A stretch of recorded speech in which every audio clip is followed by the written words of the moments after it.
Another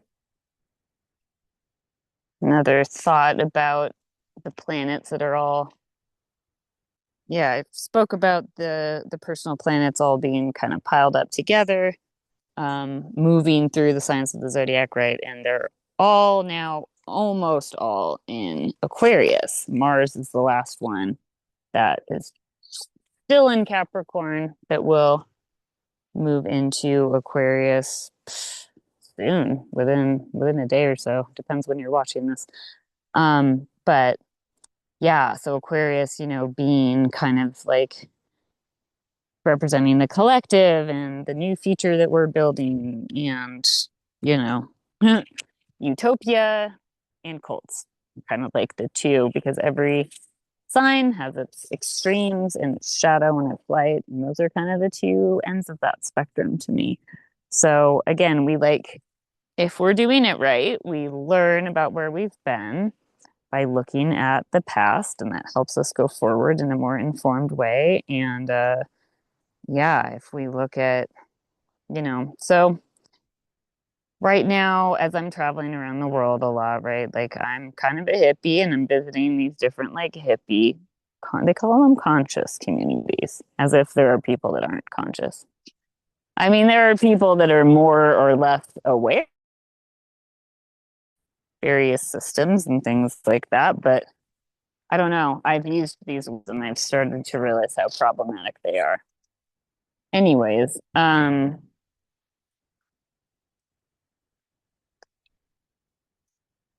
was thinking last night about Charles Manson. I went to a very inane hippie gathering in the woods and on this little in a very idyllic little place in Guatemala here. You take a boat out to the little hippie commune, little hippie farm. And went to, a little dance festival and all that. And I was kind of just like thinking about the fact that when I was a kid, uh, I used to wish that I was born in the 1960s because I felt like I was a flower child and I wanted to like live in some commune or something. Didn't know I was going to get my wish. Uh, and be careful what you wish for, right? So, um, yeah. And again, there's like nothing wrong with a bunch of hippies. I'm like, this is funny. We have like totally recreated the 60s and 70s. Everyone's wearing their flowing white robes on this farm, and like we're singing songs around the fire, and um I don't know, it's like that's also kind of how cults begin, right? It's like it starts with it starts with kind of like let's opt out and build our idyllic little place.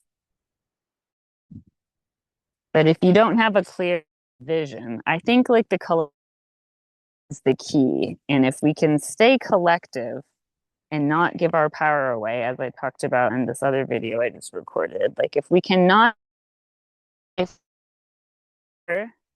that like our collective, that we have all the need within our, I think we stay okay. But when we start thinking that we need like daddy son to save us, that's how cults happen. Then when someone shows up and is like, I have the answer, it starts with something inane and it ends with all you have to do is murder all these people or sleep with me, probably both. So the Saturn Neptune conjunction is, yeah, as it moves into Aries and out of Pisces, is kind of representing this like we've been here before, we've been like Pisces is the dream of the utopian future, and it's also the illusion. And Saturn is like, the authoritarian cult leader, but it's also like healthy disciplinary, um, healthy dad. So as we're moving into this new Aquarian era, it's about structuring the dream. Hola, buenos dias. So can we learn from where we've been?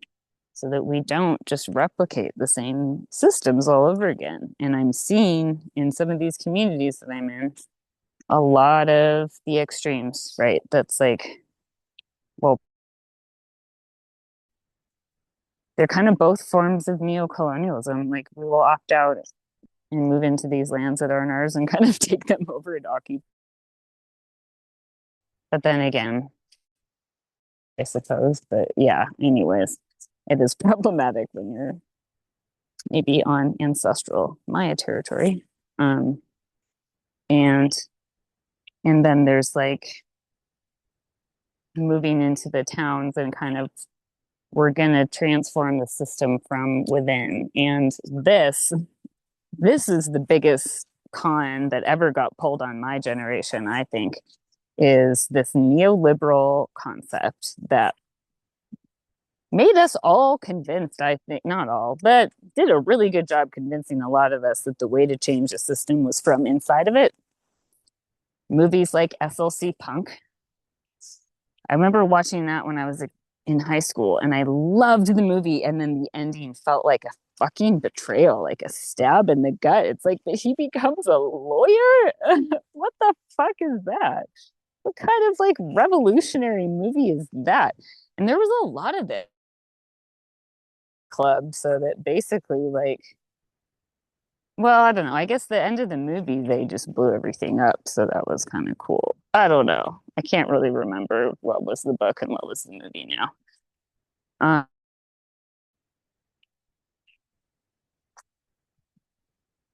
but like I love Chuck Palahniuk, but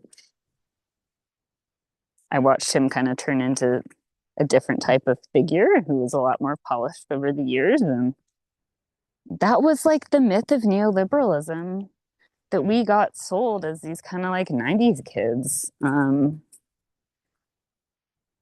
He did a really good job, you know, and some like I'm reading Alice Sparkley Catt's post-colonial astrology book right now, which I highly recommend. And they talk in that about how like the matrix, we all carry the matrix as like this modern day mythological example of like the revolution. And it seems like it on the surface, right? Like the band of people who kind of realize that they're living a lie and try to make a better future for everybody. But it is still this like you operate within the system to get out of it, right? It's like they go into disguise and they're these like super slick secret agents. And it's also like kind of a very sun driven narrative. It's also still like very much like bootstrappy, these rugged individuals will change the system from within. And it's all versions of that. And I think until we are truly going back to a like, no, dude, like no system, like collective living with the seasons and the cycles of nature. And I honestly think like nomadism is part of it. I think we build different communities around the world that we can move between because that's what we fucking used to do. And that's how you don't over deplete one area. Hola, buenos dias.